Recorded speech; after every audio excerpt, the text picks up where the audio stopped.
बेटी बचाओ बेटी पढ़ाओ इस अभियान की शुरुआत भले ही प्रधानमंत्री ने हाल ही में या 2014 के बाद में की हो, लेकिन कुछ लोग ऐसे हैं कि इन बेटियों के लिए, उनको बचाने के लिए सालों से काम करते आ रहे हैं। आपने शादी के 7 फेरों के बारे में भी तो सुना होगा। एक 8वां भी फेरा है जिसकी कल्पना शायद आप में से किसी ने नहीं की होगी, लेकिन कुछ लोग हैं जिन्होंने एक 8वां फेरा भी उस शादी के 7 फेरों के साथ जोड़ दिया, और जिसका मतलब अगर आप जानेंगे तो वो बहुत ही अलग है, बहुत ही गहरा है। और जी हाँ, इसी सारे कार्य के चलते जिनको 150 से ज़्यादा पुरस्कार अब तक मिल चुके हैं और नोबेल के लिए जिनका नामांकन हुआ है, ऐसी डॉक्टर सुधा कांकरिया जी हमारे स्टूडियो में हैं। सुधा जी, आपका बहुत-बहुत स्वागत। Thank you ma'am, thank you so much. तो सुधा जी, मैं आपसे ये जानना चाहती हूँ कि अ, आपका मैं काम देख रही हूँ तो मुझे लगा कि माय गॉड, कोई व्यक्ति इतना काम कैसे कर सकता है? एक तो आप डॉक्टर हो, आई स्पेशलिस्ट हो। अ, तब आप सोचती थी कि मैं जब डॉक्टरी पढ़ी, क्योंकि डॉक्टरी पढ़ने में एक बड़ी मशक्कत होती है, तो तब आप सोचती थी कि डॉक्टरी मेरा फिर सेकेंडरी हो जाएगा और मैं समाज के लिए, बेटियों के लिए खास तौर से जो काम करना है वो ही करूँगी? बेसिकली बात ऐसी है कि डॉक्टर भी तो एक इंसान ही है, जी। और इंसान के नाते समाज में जो कुछ प्रॉब्लम्स हैं, उसकी ज़िम्मेदारी भी आ जाती है। कुछ न कुछ परसेंटेज हमारा हम भी उसके लिए ज़िम्मेदार होते हैं। तो उसके कारण जैसे मैं हमने प्रैक्टिस शुरू की, मैं और मेरे पति डॉक्टर प्रकाश कांकेया ने साई सूर्य नेत्र सेवा के रूप जी। में हमने ये सेवा शुरू की, नेत्र सेवा शुरू की। तभी पहले ही कुछ पेशेंट्स में एक पेशेंट मेरे पास आई कि जो प्रेग्नेंट थी, और उसकी कहानी जो मैंने सुनी कि पहली बेटी थी और दूसरी बेटी है, ऐसा उन्होंने किसी बुआ ने वगैरह कहा था, और उसको फिर बहुत फोर्स हुआ कि आप वो गिरवा देना चाहिए। तो ये सब जब मुझे समझा तो मेरे दिल को बहुत बड़ी चोट पहुंच गई, और तब से ये मिशन 1985 से शुरू हो गया, और धीरे धीरे धीरे धीरे वो 11 पॉइंट एक्शन प्लान बन गया। जी। और एक इंसानियत के नाते अगर अगर हम देखें, अगर बेटी का आज जन्म नहीं होता है तो कल के माँ का निर्माण हो ही नहीं सकता, और कल की माँ अगर निर्माण नहीं हुई तो बेटी क्या, बेटों का भी जन्म नहीं हो सकता। यानी इसका मतलब कि इंसान ही निर्माण नहीं हो सकता। और जहाँ माँ है वहाँ ही ममता है, प्यार है, मोहब्बत है, वात्सल्य है। अगर माँ नहीं रही तो इंसान भी नहीं रहेगा और इंसानियत भी नहीं रहेगी। जी। और जिस विश्व में इंसान भी नहीं और इंसानियत भी नहीं, तो वो विश्व भी नहीं रह सकता। तो ये बेटी को बचाना केवल बेटी को बचाना नहीं है, तो विश्व को बचाने का है। और जो पहली बार मेरे को वो दिल को छू गई वो बात, तो फिर जैसे मैंने अध्ययन किया तो मुझे समझ में आ गया कि ये जो प्रॉब्लम है, ये केवल बेटियों का प्रॉब्लम नहीं है, तो ये पूरे समाज का प्रॉब्लम है। इसीलिए समाज के हर घटक ने इसमें शामिल होना बहुत ज़रूरत है। और फिर ये जो अगर लड़ाई अगर हम समझे कि ये स्त्री विरुद्ध पुरुष की लड़ाई या पुरुष विरुद्ध स्त्री की लड़ाई है, तो ये ऐसी लड़ाई नहीं है। तो ये जो लड़ाई है वो विकृति के ऊपर, विकृति के विरुद्ध में संस्कृति की लड़ाई जी। है। तो वो संस्कृति पर्व को हमें बढ़ाना चाहिए। संस्कारों से संस्कृति बनती है। तो घर घर में हर व्यक्ति को, भला स्त्री हो या पुरुष हो, एक दूसरे को सम्मान देने की जो भावना है, जो संस्कार है, उसकी नींव ये बचपन में ही डालना चाहिए। और उसके वहां हम थोड़े से कम हो गए ऐसे मुझे लगता है।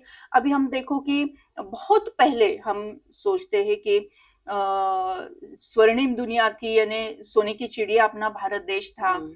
और तभी सभी सुख था, शांति थी, समता थी, और सभी तरफ दिल की हरियाली भी थी, बाहर भी हरियाली थी, सब एक दूसरे के साथ प्यार मोहब्बत से रहते थे। लेकिन उसके बाद जो जमाना चला गया, और अभी कुछ सैकड़ों साल के पहले समझो कि एक बीज बोया गया, वो स्त्री पुरुष असमानता का बीज बोया हुँ। गया।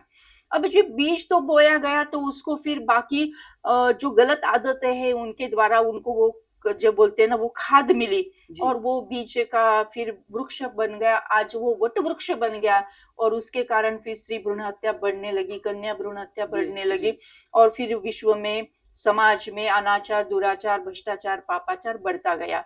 तो वो जो बीज बोया गया है, वो बीजों को उखाड़ने की आज ज़रूरत है और उस उखाड़ने के लिए संस्कृति की नींव हमें पकड़ने की ज़रूरत है। अपनी भारतीय संस्कृति विश्व में बहुत ही अव्वल मानी जाती है, तो उसमें जो सदाचार है, उसमें जो अपनापन है, उसमें जो अहिंसा है, उसमें जो प्यार है, सत्य, अहिंसा, अपरिग्रह, जी, दया, जी, जी। क्षमा, शांति, करुणा, ये जो अपनी संस्कृति बनी हुई है, उसकी फिर से एक बार उँगली पकड़कर हमें साथ में, एक-दूसरे के साथ में आगे बढ़ना चाहिए। जी, बिल्कुल, आपने सही कहा क्योंकि कोख में कत्ल किया जाता है और मुझे याद है कि स्त्री भ्रूण हत्या का जो प्रश्न है, वो कई राज्यों में बहुत बड़ी पैमाने पर चल रहा था। फिर सरकार को कदम उठाने पड़े, उसके बाद में जैसे जो सेक्स डिटेक्शन के टेस्ट है, उनको उन पर पाबंदी लगानी पड़ी और एक स्ट्रिंजेंट एक्शन इसके खिलाफ लेने का एक कदम भी उठाना पड़ा। लेकिन इसके पीछे जो काम था, वो आप जैसे कुछ लोगों का था कि जिन्होंने इस चीज़ को उजागर किया। तो दर्शकों मैं बताना चाहती हूँ आपको कि जो 8वें फेरे की मैं बात कर रही हूँ, वो शादी का जो 8वाँ फेरा या जो जोड़ा है, वो है बच्ची को ड बचाना, बेटी को बचाना, ख़ास तौर से। ये कार्यक्रम जब कोई भी एक थॉट होता है, लेकिन थॉट के बाद में हम एक एक्शन प्लान उसका बनाते हैं। और एक एक तय कार्यक्रम होता है। तो ये कार्यक्रम क्या थे कि किस तरह से पहुँचना है समाज तक, राइट, रोक लगानी है तो किस तरह से लगानी है राइट, और कैसे लोगों को उसके साथ में जोड़ना है? राइट। बहुत अच्छा सवाल है। कभी भी एक संकल्प, एक विचार अपने मन में आता है, लेकिन विचार एक्शन में आना चाहिए और उसको समाज का भी साथ होना चाहिए। अभी ये जो प्रॉब्लम है कन्या भ्रूण हत्या, ये कॉम्प्लेक्स है, यानी बहुत ही कॉम्प्लेक्स है।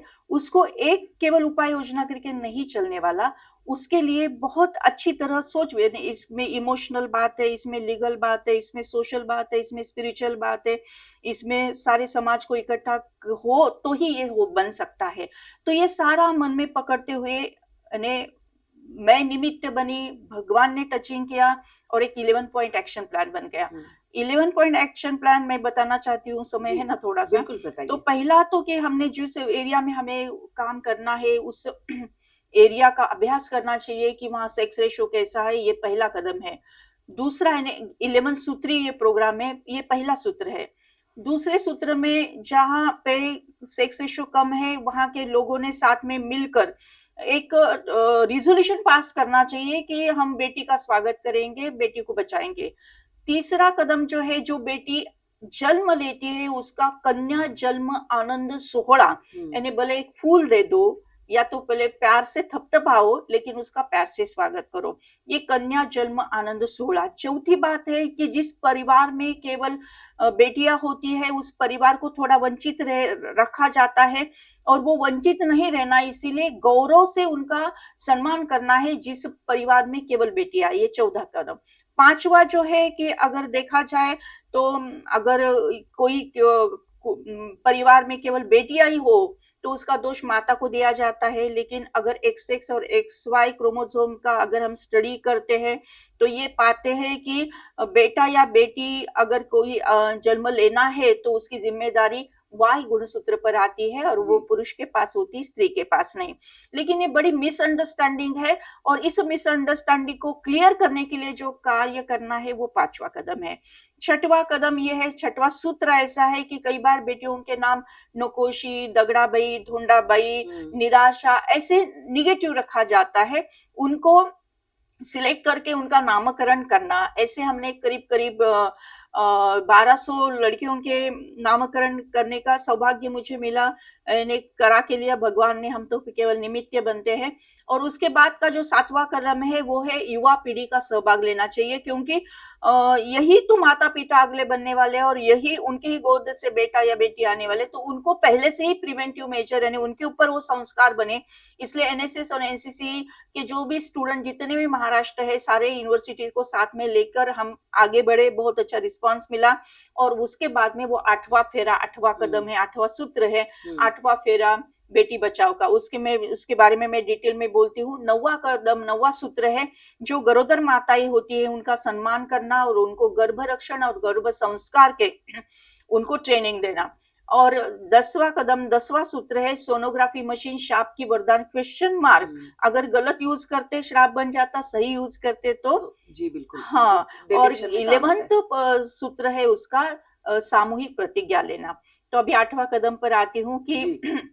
पहले मुझे ये जो विचार आया, और पहले मैंने ये शुरुआत करी कि जो ग्रुप मैरिजेस होते हैं, तभी ग्रुप मैरिज में बहुत बार मुझे गेस्ट के रूप में इधर उधर बुलाया जाता। तो मुझे एक बार बुलाया था पुणे में ही, आसपास एक यहाँ पर एक सामुदायिक विवाह विवाह हो सोहला रहा था। था। तो तभी मैं आई, तो मैंने ये विचार मेरे भाषण में रखा, और वो इस विचार का इतना अच्छा स्वागत हुआ। और तभी मैंने ऑन स्पॉट जितने भी करीब करीब 32 मैरिजेस एक साथ हो रहे थे, सभी जो पति पत्नी बनने वाले थे, दूल्हा दुल्हन थे, सबसे एक सामूहिक शपथ बेटी बचाओ की करा के ली। और फिर तभी मैंने बोला कि 8वां फेरा लेना चाहिए। तो वो 8वां फेरा तब वहां से शुरू हो गया। और वहां से शुरू होके फिर शोलापुर में लोकमंगल प्रतिष्ठान है, उनके द्वारा हर वक्त मोर देन 100 ऐसे सामूहिक विवाह सोहले सामूहिक होते विवाह हैं। जी। तो वहां पर मैंने ये बात रखी, तो वहां पे जो बापू देशमुख सर है, उन्होंने बहुत अच्छा स्वागत किया। और फिर हर यानी करीब करीब हर वर्ष मोर देन 150 मैरिजेस ये 8वां फेरा लेकर लिया गया। और उससे जो प्रचार और प्रसार पूरे भारत देश में हुआ, तो फिर ये राजस्थान में भी, गुजरात में भी, और सब तरफ, ये हरियाणा में भी, दिल्ली में भी ये 8वें फेरे होने लगे। और इसका मंत्र ऐसा मैंने बनाया कि एक समान बेटी बेटा, बेटी बचाओ का 8वां फेरा।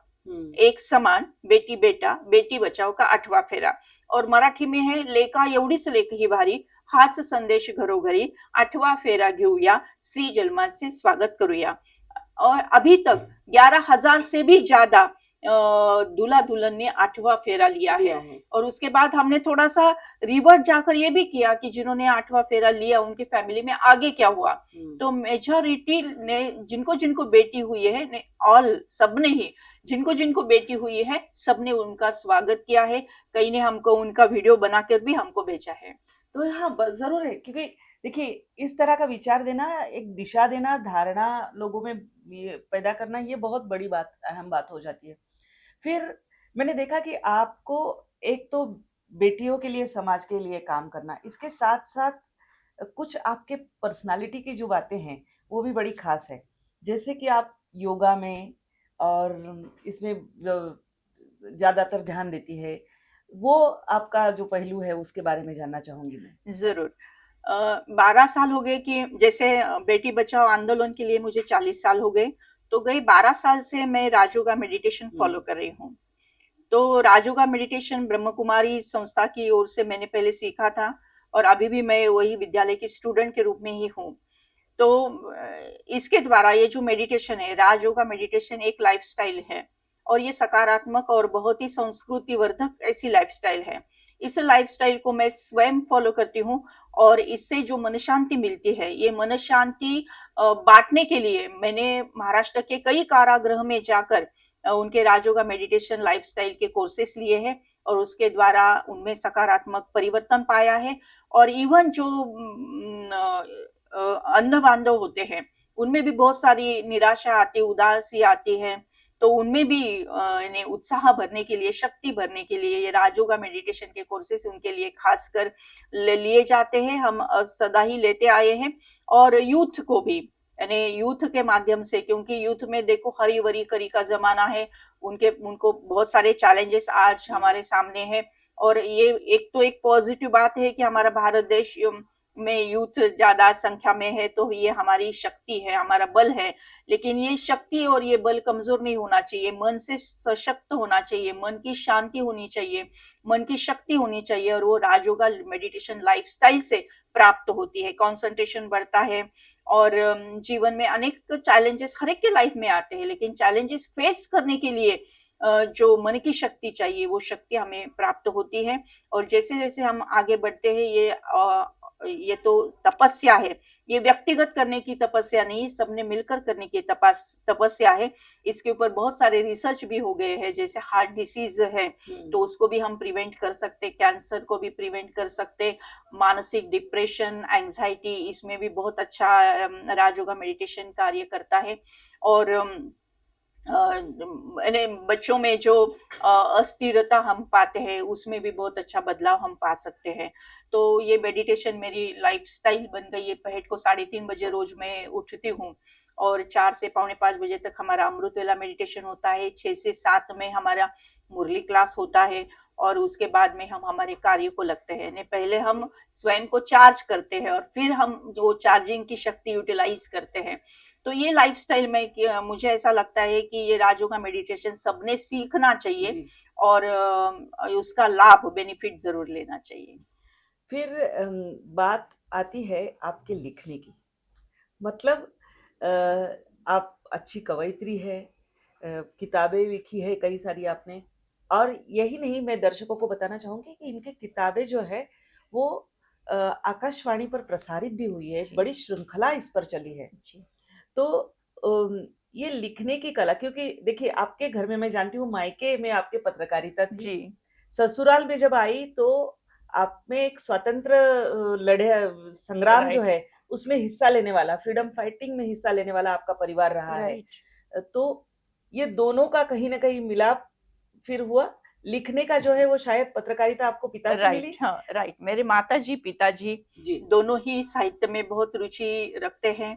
मेरी माताजी ने लाइब्रेरी चलाई है और बहुत अच्छी यानी उनको पढ़ने की और संस्कार करने के ने मेरे बचपन में मुझे लगा। और मेरे पिताजी जो है वो पत्रकार रह चुके हैं और ज्येष्ठ पत्रकार है, उन्होंने कई पत्रकारों को तैयार भी किया है और उनको भी पढ़ने की बहुत अच्छी हॉबी है और उन दोनों के वजह से हमारे घर में अच्छी-अच्छी किताबें सदा आती रही।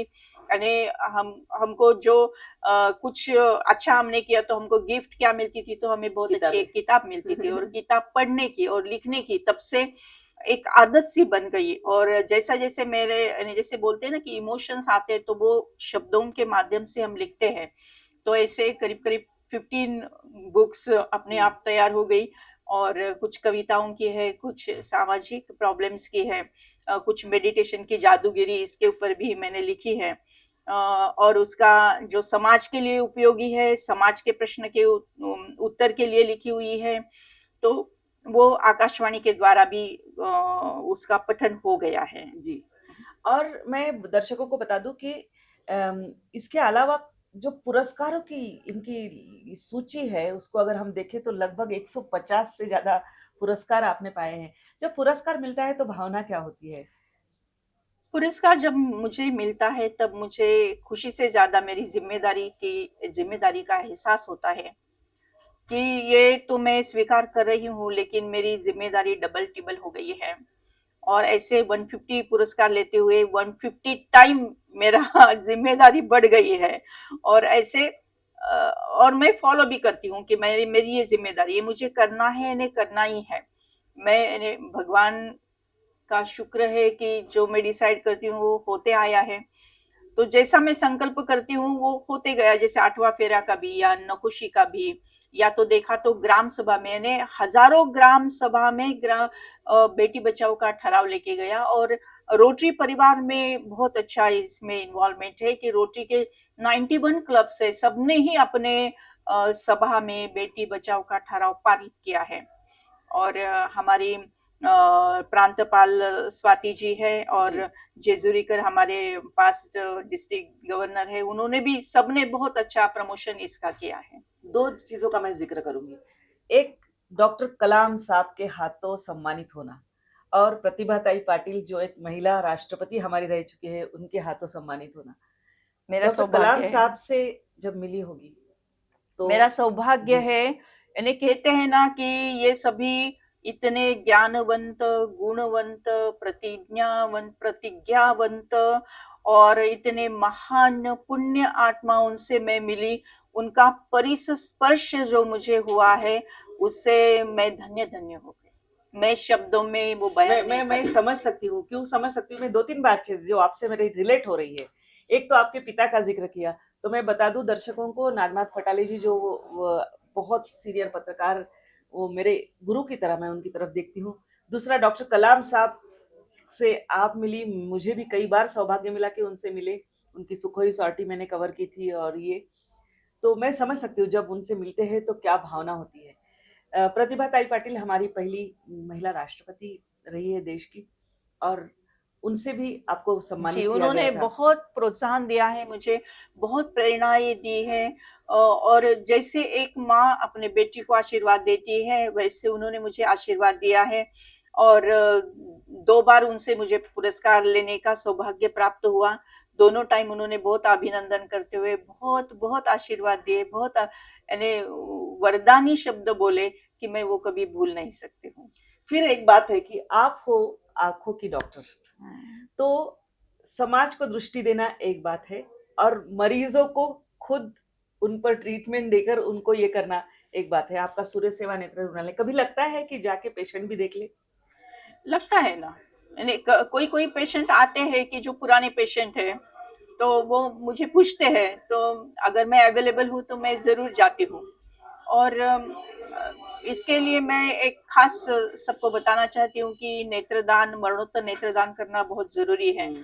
क्योंकि हम देखते हैं कि समाज में अंध-बांधों की संख्या अधिक है और नेत्रदान करने वालों की कम है। लेकिन कैसा है कि मिसअंडरस्टैंडिंग के कारण मृत्यु के पश्चात ही करना होता है, लेकिन ये किया नहीं जाता। तो ये मिसअंडरस्टैंडिंग को ठीक करके यानी हमने हमारे मानकन्या ट्रस्ट के द्वारा, मानकन्या नेत्र पेढ़ी के द्वारा, साई सूर्य नेत्र सेवा के द्वारा, एशियन आई हॉस्पिटल के द्वारा ये नेत्रदान का यानी प्रचार और प्रसार किया है। और उसके द्वारा जैसे बोलते हैं ना कि मराठी में बोलते कि दिल्याने दुप्पट होणारं दान, करेक्ट। दिल्याने दुप्पट हुँ, होणारं दान, हुँ। माने कि जब दान देते हैं तो वो वो अपने दुगना आप हो जाता है। दुगाना, अपने आप दुगाना हो जी, जाता है। बिल्कुल। जब एक व्यक्ति नेत्रदान करता है तो 2 अंध बांधवों को नजर प्राप्त होती जी। है। ये कितना बड़ा, कितनी बड़ी उपलब्धि है। और साथ-साथ में ये मरणोत्तर करना है ना, ये जाने के बाद में जब ये आत्मा यहाँ से उड़ जाएँगे, ये शरीर का क्या है, जल्दी से जल्दी अंतिम संस्कार करते हैं। तो मैं सबको प्रार्थना करती हूँ कि सभी मरणोत्तर नेत्रदान का संकल्प करें, और जो नेत्र ज्योति जिनको नहीं है, उनकी नेत्र ज्योति प्रज्वलित करें, और तमस्सो मा ज्योतिर्गम, अंधेरे को छोड़कर हमें उजाले की तरफ जाना है। ये ध्यान में रखते हुए सबको प्रार्थना है कि आप सभी मरणोत्तर नेत्रदान का संकल्प करें। फिर आते हैं आपकी हाल ही का जो एक पड़ाव है, बहुत अच्छा पड़ाव है कि नोबेल पुरस्कार, जिसे सर्वोच्च माना जाता है सम्मान, उसके लिए नामांकन होना। तो क्या आप महसूस कर रही हैं? मैंने कहा कि मुझे खुशी से ज़्यादा ज़िम्मेदारी मेरी बहुत बढ़ गई हुँ, है। और ये जो नामांकन हुआ है, ये नामांकन मैं विश्व भर के सभी छोटी-छोटी बेटियों को अर्पित करती हूँ, समर्पित करती हूँ कि आज गर्भ में जो बेटियाँ हैं, या आने वाली भी बेटियाँ जो हैं, आज गर्भ में उपस्थित बेटियाँ और भविष्य में आने वाली, गर्भ में आने वाली बेटियाँ, सबका हेल्थ अच्छा हो, सबकी डिलीवरी अच्छी हो, सबकी परवरिश अच्छी हो, सबकी पढ़ाई अच्छी हो, सभी अपने पाँव पर अच्छी तरह खड़ी हो जाए और समाज में अपना नाम करे। और बेटी नहीं तो बहू कहाँ से लाओगे? जी, बहू बिल्कुल। नहीं तो फिर से बेटा या बेटी कहाँ से लाओगे? हुँ, तो ये हम सबकी ज़िम्मेदारी है। आज इस मंच से मैं आप सबको प्रार्थना करती हूँ कि साथ ही हाथ बढ़ाना। सबसे मूलभूत फंडामेंटल प्रॉब्लम जो है, वो है कन्या भ्रूण हत्या। देखो, समाज में स्त्री और पुरुष 2 है। अगर दोनों एक साथ नहीं रहे, एक दूसरे को पूरक नहीं रहे, समान संख्या में नहीं रहे, तो अनाचार, दुराचार, भ्रष्टाचार, पापाचार, अशांतता, अस्थिरता बढ़ते ही जाने वाली है। तो उसको अगर शांति की ओर लेके जाना है, विश्व शांति की ओर लेके जाना है, स्व परिवर्तन से विश्व परिवर्तन करना है, स्व की शांति से विश्व में शांति लाना है, तो सबसे मूलभूत प्रॉब्लम कन्या भ्रूण हत्या, उसके लिए सबने कार्य करने की जरूरत है। बेटी बचाओ बेटी पढ़ाओ ये आंदोलन जो है वो हर घर घर में, केवल हर घर घर में नहीं, हर दिल दिल में बसना चाहिए। और इस मंच से मैं आप सबको प्रार्थना करती हूँ, आह्वान करती हूँ कि साथ ही हाथ बढ़ाना, सारे व्यक्ति, सारी संस्थाएं सब साथ में आ जाए और साथ मिलकर ये शांति का पर्व हम लेकर आए। तो मैं अभिनंदन भी करती हूँ मोदी साहब का कि उन्होंने 2014-15 में ये बेटी बचाओ बेटी पढ़ाओ का एक बहुत ही अच्छा आंदोलन शुरू किया, सबको साथ में लिया। और उन वो कमिटी में भी मैं काम करती हूँ महाराष्ट्र शासन की, इसकी भी मुझे खुशी है। और उनका अभिनंदन करते हुए मैं सबको आह्वान करती हूँ कि आप सभी आ जाइए, व्यक्ति व्यक्ति, संस्था संस्था, हर इंसान, हर मोहल्ला, हर समाज, हर स्त्री, हर पुरुष, सारे विश्व भर के सभी साथ में आएंगे, बेटी बचाओ या आंदोलन का आगे बढ़ाएंगे। कि ऐसा हो जाएगा कि इसमें फिर से बोलने की जरूरत नहीं होना चाहिए कि बेटी बचाओ, ये बोलने की जरूरत ही नहीं होना चाहिए। जब ये दोनों साथ में रहेंगे, बेटा और बेटी दोनों साथ रहेंगे, स्त्री और पुरुष दोनों साथ रहेंगे, तो एक स्वर्णिम दुनिया का निर्माण होगा। और वही स्वर्णिम दुनिया की ओर हमें बढ़ना है। मेरी एक छोटी सी कविता है कि वो मराठी में है, मैं पेश करना जी चाहती बिल्कुल हूँ कि तो म्हणजे पुरुष आणि ती म्हणजे स्त्री, तो मंत्र असेल तर ती पूजा आहे, तो मंत्र असेल तर ती पूजा आहे, ती आरती असेल तर तो प्रसाद आहे, ती आरती असेल तर तो प्रसाद आहे, तो माणूस असेल तर ती माणुसकी आहे, तो माणूस असेल तर ती माणुसकी आहे, तो दसरा असेल तर ती दीपावली आहे, तो दसरा असेल तर ती दीपावली आहे, ती संक्रांत असेल तर तो तिळगुळ आहे, ती संक्रांत असेल तर ती तिळगुळ आहे, तर तो तिळगुळ आहे. तर मंत्र म्हटल्याशिवाय पूजा होत नाही, आरती झाल्याशिवाय प्रसाद मिळत नाही, माणसामध्ये आवश्यक आहे माणुसकी, आणि दसरा झाल्यानंतरच येते दीपावली. असं असतं स्त्री आणि पुरुषांचं नातं, एकमेकांसमवेत असेल तर निर्माण होतं पूर्णत्व, तर नाही तर ते असतं अधूर अधूर अधूर. एक अधिक एक होता दोन, एक अधिक एक होता दोन, पण एकाच्या बाजूला एक उभा राहिला तर होतात 11. असं 11चं गणित आपण मांडूया, असं 11चं गणित आपण मांडूया, घरोघरी स्त्री जन्माचं स्वागत करून या जगामध्ये विश्व शांती निर्माण करूया, निर्माण करूया, विश्व शांती निर्माण करूया. दर्शकों आप माझी हाक आहे सर्वांना की या सगळे जण आपण सगळे मिळून विश्व शांतीकडे जाऊ। आओ सभी, प्रार्थना है सबको, हम सभी साथ मिलेंगे, साथ कार्य करेंगे, साथ साथ आगे बढ़ेंगे, साथ ही हाथ निभाना साथी रे। दर्शकों आप जानते होंगे कि 40 साल का ये पैशन है, 4 दशकों का ये सफर है, जिसके चलते ये बिल्कुल वो जो अभियान इन्होंने जिसके साथ शुरू किया, उसके साथ इतनी जुड़ चुकी है कि जब वाणी से कुछ निकलता है तो उस अभियान के बारे में ही कई पहलू निकलते हैं। इनका भाषा पर जो प्रभुत्व है वो भी हमने देखा। कविता, कभी उनका कवि उभर आता है, कभी उनका योग का जो संस्कार है वो उभर आता है, तो कभी उनका मिशन उभर आता है। तो दर्शकों, सुधाताई से हम बात कर रहे थे और डॉक्टर सुधीर तारे जी हमारे साथ है, जो इस जो पुरस्कार दिया जाता है उसकी जो चयन समिति होती है, उसमें नामांकन करने वाले जो व्यक्ति होते हैं उसमें इनका समावेश है। खुद कई पुरस्कारों से उनको नवाजा गया है, अंतर्राष्ट्रीय स्तर पर हो चाहे देश के स्तर पर हो। वाल्मीकि पुरस्कार जो एक बहुत प्रतिष्ठित माना जाता है वो भी इनको प्राप्त है। खुद पत्रकार है, सामाजिक कार्यकर्ता है, राष्ट्रीय अंतर्राष्ट्रीय स्तर पर बड़ा काम किया है। तारे जी, आपका भी स्वागत है। और इस पुरस्कार के बारे में मैं आपको जानना चाहूंगी कि ये नामांकन जब होता है तो किस तरह के इसमें क्राइटेरियाज होते हैं, क्या वो चीजें होती है जो देखकर इसका नामांकन किया जाता है? हाँ, नामांकन के लिए सबसे पहले तो मानवता के लिए जिन्होंने काम किया है उसका पूरा ब्यौरा देना पड़ता है। हर साल के हिसाब से कम 15 साल का ब्यौरा तो देना पड़ता है। फिर उसका सामाजिक इम्पैक्ट, यानी समाज में परिवर्तन लाने में वो कितना कारगर रहा है, उसके बारे में कुछ लिख के देना पड़ता है। और कभी कभी उसका प्रूफ भी मांगते हैं, वो भी देना पड़ता है। इसके अलावा समाज में इन्होंने जो कार्य किया है उस कार्य का रिस्पॉन्स कैसा है। कभी कभी क्या होता है, बहुत अच्छी चीज़ें होती है लेकिन लोगों का नज़रिया नहीं बदलता है, तो वो आंदोलन सक्सेसफुल नहीं रहता है। जी लेकिन इनके काम की वजह से जो है वो नज़रिया भी बदल गया और समाज में एक बड़ा परिवर्तन आ गया। तो इसके लिए इनका नामांकन करना बहुत आसान रहा। क्योंकि अमूमन देखा जाता है कि कई योजनाएं होती हैं, पेपर पर तो दिखता है, लेकिन जो परफॉर्मेंस ऑडिट जिसे कहा जा सकता है ग्राउंड जीरो पर, तो क्या वो सारा देखा आपने? कितने सालों से जानते हैं आप सुधाताई को? 40 साल का इनका जो कार्य है जी उसका जो हमने अवलोकन किया, उसका एनालिसिस किया, काफ़ी लोगों से मुलाकात की, कई ग्राम पंचायत में जाके इन्होंने जो कार्य किया है, कई स्कूलों में जाके इनका कार्य जो है देखा, बातचीत की।